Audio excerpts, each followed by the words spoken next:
به نام خدایی که در این نزدیکی است، عرض ادب و احترام خدمت همه دوستان عزیز. امیدوارم که حال دلتون خوب باشه و در سلامت باشید. امروز درباره یک ترکیب جادویی قراره با هم صحبت بکنیم که در تقویت نیروی جنسی آقایان تأثیر بسزایی داره. خب مشکلات عدیده‌ای رو داریم در سطح جامعه مشاهده می‌کنیم با توجه به آمدن غذاهای فست‌فودی، پیتزا، ساندویچ‌های مختلف یا شیرینی‌های مصنوعی. خب باعث شده که واقعا این نیرو و توان آقایان ضعیف بشه و خب خیلی درخواست‌های متعددی میشه که طب سنتی چه راهکاری برای این موضوع داره. امروز قراره به بخش کوچکی از این موارد اشاره بکنیم و در کلیپ‌های بعدی سعی می‌کنیم ادامه بدیم و به دوستان عزیز در این زمینه کمک شایانی کنیم. در طب سنتی برخی از میوه‌ها در تقویت نیروی جنسی آقایان تأثیر زیادی دارند.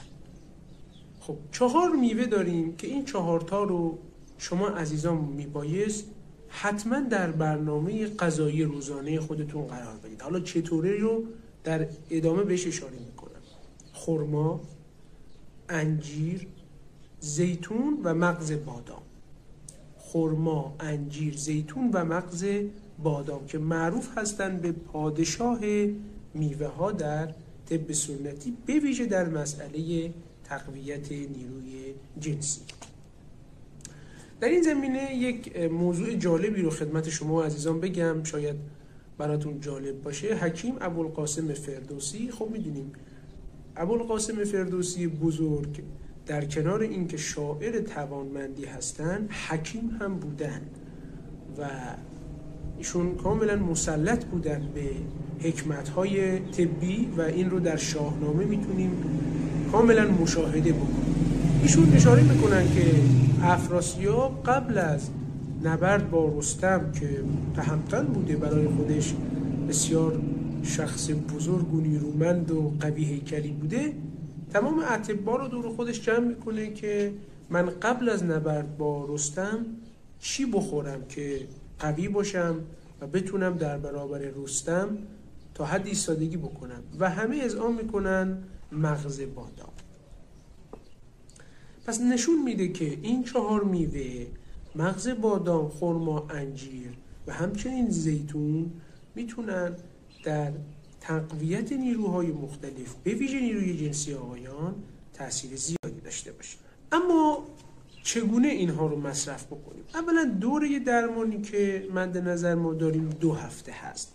یعنی شما عزیزان 2 هفته این مواردی که من میگم رو اجرا میکنید، بعد 1 هفته حالا میتونید نصف بکنید اون مواد رو و دوباره ادامه بدید. بستگی داره به خودتون، ولی دوره درمانی که اشاره میشه 2 هفته هست. ممکنه یه نفر 1 ماه دیگه مصرف نکنه و باز نیاز رو ببینه که باید این دوره 2 هفته رو بگذرونه. مورد اول، روزانه 14 عدد مغز بادام رو ما مصرف میکنیم. دقت بکنید عزیزان، مغز بادام رو باید خوب بجوید، یعنی در دهان پوره بشه و بعد اون رو قورت بدید. چرا؟ چون بادام دیر هضمه و بد هضم میشه داخل معده. بنابراین برای اینکه تمام انرژی اون به اعضای رئیسه بدن برسه، ما مجبوریم که بادام رو در دهانمون خوب بجویم. پس روزانه 14 عدد بادام. مورد دوم که خرما بود، 3 عدد خرما. خب خرما رو چگونه مصرف بکنیم؟ 1 عدد بعد از صبحانه، 1 عدد بعد از نهار و 1 عدد بعد از شام. بنابراین 3 عدد خرما رو هم ما روزانه مصرف داریم. مورد سوم 7 عدد انجیر هست. به این شکل که عزیزان شما صبح انجیر رو داخل مقدار آب و گلاب میخیسونید و شب قبل از خواب اون 7 عدد انجیر رو به همراه آب و گلابی که همراه اون انجیرا بوده مصرف میکنید. پس 7 عدد انجیر قبل از خواب و بالاخره 7 عدد زیتون بعد از صبحانه شما مصرف میکنید. بنابراین این 4 مرحله رو شما باید مد نظر داشته باشید تا 2 هفته و بعد از 2 هفته مشاهده خواهید کرد که شما افزایش نیرو دارید. حالا نه تنها در قوای جنسی بلکه در سایر قواها، جسمانی و روحیه و شادابی و تراوتی که در بدن ایجاد میشه واقعا فوق‌العاده است.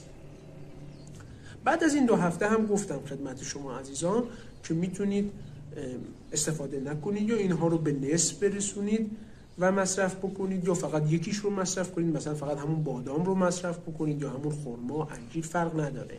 بستگی به مزاج شما عزیزان داره و ببینید که کدوم رو بهتر میپسندید، کدوم رو بیشتر حتی میتونم بگم دوست دارید، همون رو استفاده بکنید روزانه. و اگر یه زمانی گذشت و بعد باز مشاهده کردید که واقعا نیاز دارید به همچین برنامه‌ای، باز 2 هفته این برنامه رو انجام بدید. شاد و پیروز باشید.